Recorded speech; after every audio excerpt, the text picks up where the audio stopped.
Seguimos en punto de partida, nos visita nuevamente Alejandro Giraudo, biólogo del CONICET. Alejandro, gracias por estos minutos para charlar de un tema que siempre es apasionante e importante, ¿no? Ponerlo sobre la mesa, debatirlo, el tema medioambiental en Argentina, en el mundo, en Santa Fe particularmente.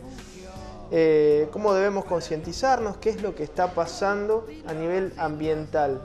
Vamos a hablar de una experiencia positiva, en primer lugar, lo que está sucediendo con el Aguaraguazú, o por lo menos positiva en parte, digo, ¿no? Porque si bien hay una afectación clara, ¿no? A partir de décadas, de cientos de años, a esta parte de nuestra fauna, bueno, ahora hay algunas acciones que por lo menos son esperanzadoras, Alejandro. Sí, lógicamente.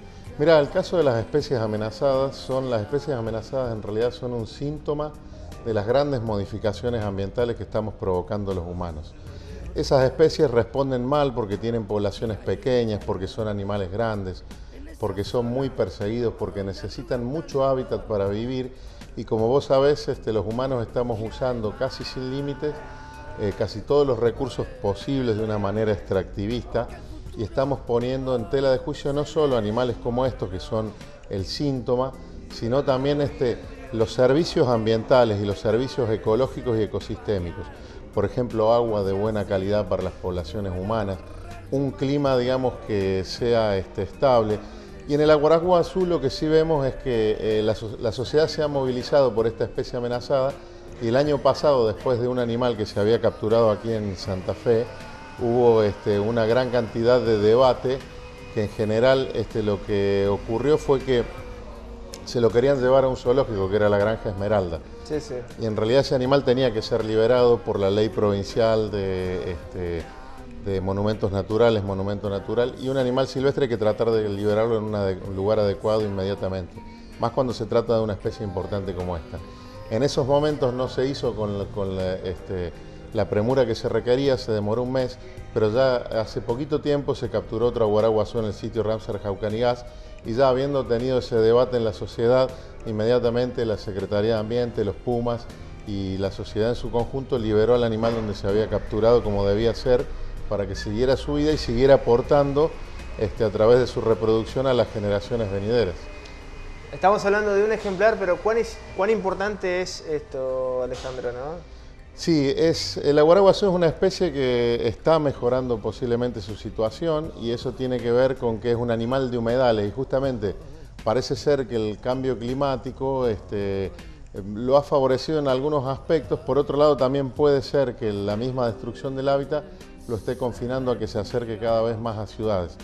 Pero es una especie que funciona bien en los humedales, funciona bien en los pastizales y bueno, es necesario tenerlo en su hábitat porque no hay mucho, sus poblaciones se están recuperando, pero tenemos casos peores, por ejemplo el venado de las pampas, quedan muy poquitos y posiblemente sus poblaciones no se estén recuperando. El ciervo de los pantanos, que queda una población muy chiquitita en el río Paraná en Santa Fe, y por ejemplo en Iberá es la especie que justifica un ecoturismo creciente que se está desarrollando mucho. En Santa Fe estamos a punto de perderla y obviamente cada vez que vienen estas inundaciones cada vez más recurrentes, todos estos animales a veces se tienen que desplazar, sufren mortalidad y a veces interaccionan con el hombre porque hemos ocupado casi todos los espacios disponibles. Hablaste recién de extractivismo, que es una palabra que quizás para muchos no dice mucho, esta palabra para la gente, pero digo, tener conciencia que la depredación de los recursos naturales está trayendo graves consecuencias económicas, sociales, a nivel laboral, digo, porque las grandes mineras o las explotaciones ojeras no son generadoras de grandes masas de empleo, digo. Otro de los planos para analizar el extractivismo es el medio ambiente, la repercusión de este modo de producción en el ambiente, ¿no? ¿Cómo analizar lo que está sucediendo en Santa Fe, en Argentina en este momento? Bueno, estamos siguiendo una tendencia mundial que es lamentable, pero que ya fue advertida por científicos y conservacionistas hace 30, 40 años atrás, en la década de los 70. Ya empezamos a ver que si se seguían explotando los recursos naturales de esa manera intensiva, íbamos a tener problemas ambientales graves, que ya los estamos viviendo. O sea, En ese momento los científicos, ya incluso en la década de los 80-90, se empezó a hablar del cambio climático. Y vos pensás, Luis, que el extractivismo es algo más o menos que tiene que ver con esto. En el momento que existe la monetarización y que las mercancías y las políticas económicas dominantes empiezan a ver al comercio de las mercancías y la monetarización como lo más importante en las sociedades, ahí el hombre empieza a extraer los recursos naturales casi sin límites. Y hay historias de civilizaciones que han, digamos, colapsado por la extracción masiva de sus recursos naturales. Bueno, hoy lo estamos haciendo con mucha tecnología, con mucha rapidez, externalizamos los impactos ambientales, o sea, no todo lo que se extrae acá y las consecuencias ambientales de la sojización, de las minerías, lo pagan, digamos, en los países desarrollados, sino que son muchos recursos que se exportan, por ejemplo, para alimentar los cerdos o los pollos en China, y nosotros pagamos lo que se llamaría las externalidades. Ellos tienen sus ambientes un poquito mejor y nosotros recibimos ese impacto ambiental muy grande. Y de hecho, otra de las consecuencias, por ejemplo, el agro, es el segundo factor luego de la extracción de combustibles fósiles que provoca cambio climático.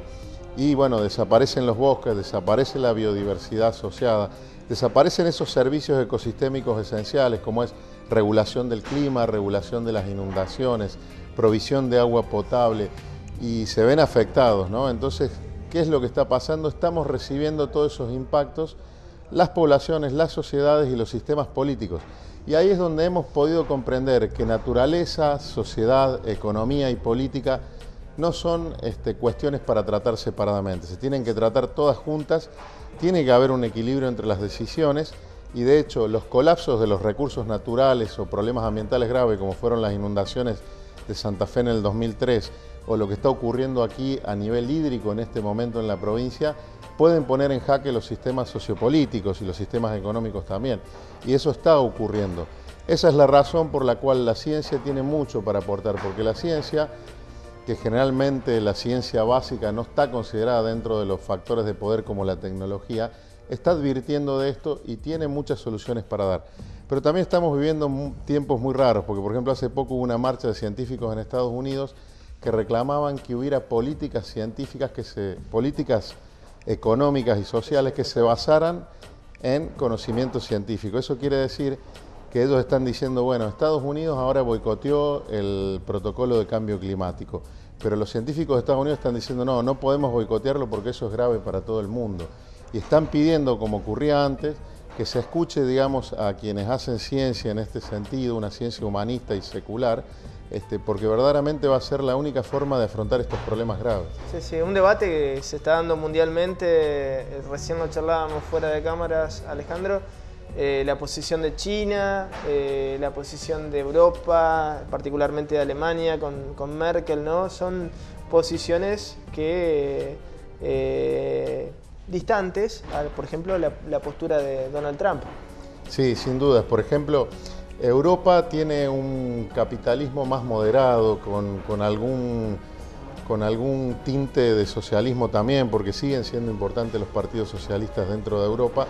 Y Europa es una civilización muy antigua, está, digamos, una de las civilizaciones más antiguas junto con China que existe en el mundo, en relación a las civilizaciones occidentales, ¿no? Después tenemos, los africanos son mucho más antiguos que todos. Sí. Y fíjate vos que ellos ya han vivido colapsos ambientales, por eso para ellos tienen una agenda ambiental bastante rigurosa, o más rigurosa por lo menos que nosotros a nivel gubernamental, porque saben lo difícil y la gravedad de solucionar problemas ambientales importantes. Y Estados Unidos no, es un país, digamos, con un capitalismo mucho más empresarial, que, digamos, tiene su mirada, como tenemos buena parte de los humanos hoy en día, que es algo cultural, a la economía. Nosotros creemos que todos los problemas son económicos. Fíjate vos, yo te planteo, nuestro campo hace 40 o 50 años atrás, cuando no tenía esta revolución tecnológica, ¿vivía mal la gente de nuestro campo? ¿Era infeliz?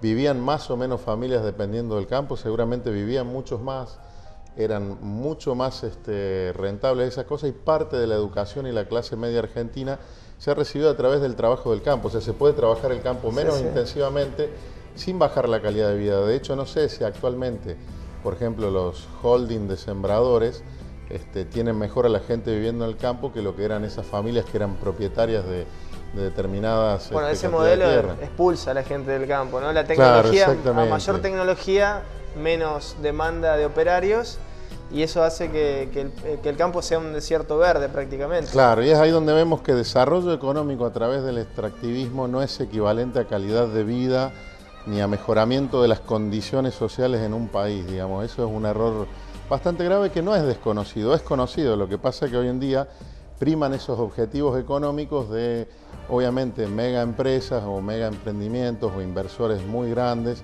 que tienen un poder político y económico extremadamente grande. De hecho, fíjate vos que estamos viviendo en la época de mayor tecnología, de mayor desarrollo humanístico también a nivel de pensamiento, digamos, hemos abandonado la esclavitud, los derechos humanos son algo de discusión importante en el mundo.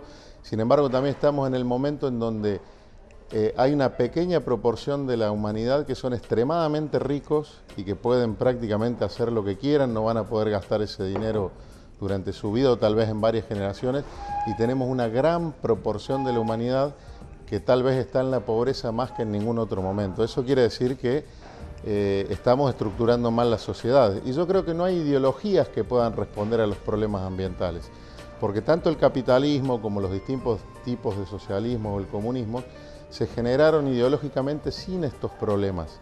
Posiblemente no haya una respuesta ideológica, sí seguramente hay sistemas socioeconómicos que consideran más al ambiente, ideologías que lo consideran más, pero bueno, últimamente por ejemplo se está hablando de ideologías como las salidas de Ecuador o de Bolivia, que tienen que ver con el buen vivir, digamos, o con los derechos de la naturaleza, o sea, considerar también a los otros seres vivientes que la evolución biológica lo ha probado, como, digamos, entes que tienen derechos en la tierra y que no podemos, digamos, simplemente tratarlos como mercancías. Sí, sí, habría que definir primero qué entiende cada uno como felicidad, ¿no? O por felicidad. Claro, obviamente, y es un concepto bien humano la felicidad. Yo creo que esos conceptos no existen en la vida silvestre, en los animales. En realidad, bueno, poder desarrollar su vida. De hecho, ¿qué es la felicidad para nosotros? De hecho, es algo que tal vez tengamos por pequeños momentos de nuestras vidas. Sí, sí. Eso es algo bien filosófico, digamos que, bueno, tal vez no estemos... En otro café lo resolvemos. Alejandro, recién hablabas de las externalidades, de las consecuencias, dicho de otra manera, consecuencias no contabilizadas en términos matemáticos, en términos económicos, del extractivismo.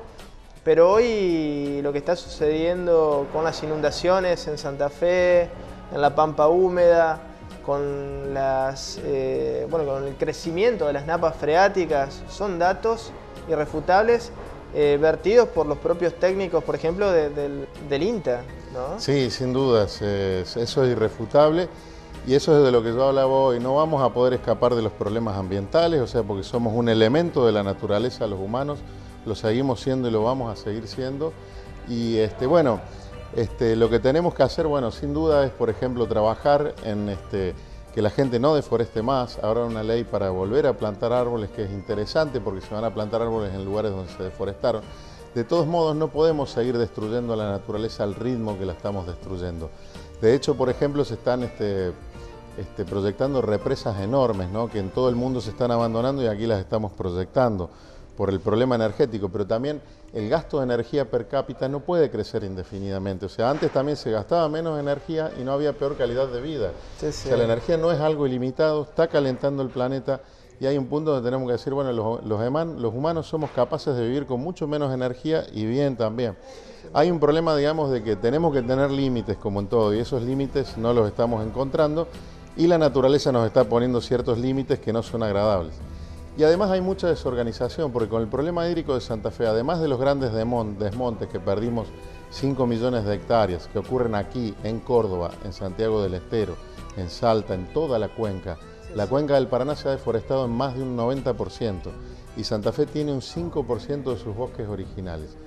Eso que ocurrió, digamos, además de eso, cada uno que le llegue el agua construye un canal, si puede hacerlo, y se la manda al vecino. O sea, hay muy poca planificación de cuenca. De una vez por todas tenemos que planificar a nivel de cuenca entre varias provincias, con técnicos, digamos, que conozcan, digamos, y políticos que escuchen a los técnicos, ¿no es cierto? También un mayor control del Estado, Alejandro, porque digo, o sea, es un tema tabú el tema de los comités de cuenca, porque son los propios productores, en algunos casos, los que manejan los hilos de esos comités de cuenca. Entonces, ¿quién controla para... ¿Quién controla al organismo controlador, digamos?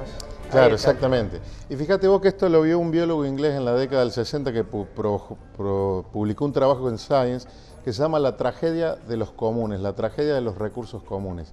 ¿A qué se refería él? Él se refería, cuando hay un recurso que es de todos, como el agua, como la fertilidad del suelo, como los bosques, como los peces, como la fauna, existe una tendencia a que se los sobreexplote. ¿Por qué? Porque si bien son de todos, y es como yo hago la equiparación con un baño público. Vos tu baño lo limpias más. Cuando vas a un baño público a veces lo usas mal y nadie se preocupa en limpiarlo. Cuando hay algo público hay una tendencia a sobreaprovecharlo para que otro no lo tome. Si no lo tomás vos, lo va a tomar otro. Es un poco ese el pensamiento. Entonces, ¿qué dijo este biólogo en esa publicación? Dijo que había dos formas de solucionar eso. Una era privatizar los recursos, otra era que el Estado controlara mucho más fuerte. De hecho, la primera forma que yo dije fue la que más se usó. Se privatizaron muchos recursos y se siguieron sobreexplotando. Y en realidad ahí el Estado, por ejemplo los estados europeos o ciertos estados, son bastante rígidos cuando cuidan los recursos o por lo menos tienen muchos controles. Y ahí es donde sí, verdaderamente ahora estamos viendo que las comunidades y el Estado tienen que preocuparse por esos recursos comunes porque no son de una persona, son de todos por la mayoría de las constituciones nacionales del mundo. Y ahí tenés un ejemplo en donde, bueno, esa tragedia de los comunes ha sido analizada, digamos, filosóficamente, científicamente, y hay formas de evitarla. Una de las formas de evitarla, por ejemplo, son las propiedades comunitarias, en donde, digamos, la comunidad es dueña de un recurso y las decisiones se toman comunalmente, con lo cual no es que el que está aguas arriba se va a quedar con el agua, sino que va a escuchar al que está aguas abajo, va a tener que hacer convenios, va a tener que haber coordinación para no sobreexplotar los recursos. Y hay casos muy interesantes, por ejemplo, en Austria hay pastores de ovejas que degradaban en zonas de los Alpes y provocaban inundaciones en las zonas bajas. La ciudad de las zonas bajas decidieron pagarle un subsidio a esos pastores para que tengan menos carga de ovejas, porque era más grave la degradación y los problemas que tenían por inundaciones, claro. Que decir, bueno, estos pastores tienen que vivir ahí, no pueden vivir si no tienen muchas ovejas, le vamos a dar un subsidio para que disminuyan su carga y mejoren. Y bueno, y a veces también va a estar la otra cosa, quienes tienen más van a tener que dar un poquito más para quienes tienen más problemas, digamos. Sí. Eso es algo bueno, que equidad, ¿no es cierto? Otra palabra que, como decíamos hoy, es necesario discutir. Sí, hay que rediscutir un montón de temas en esta sociedad donde hay evidentes desequilibrios y no puede ser que la producción agropecuaria esté regida por el valor de una cotización. Por la cotización en la bolsa. En Chicago, digamos, en Chicago, ni siquiera en tu país. Entonces, no es lo único importante lo económico, sino también... Además, con un país que está industrializado, subsidia el campo y puede hacer bajar el valor de los alimentos, ¿no? Mientras después vende, digamos, muy bien sus productos industrializados, ¿no es cierto? O sea, ahí también, por eso hay un problema, digamos, geoestratégico que, bueno, en definitiva...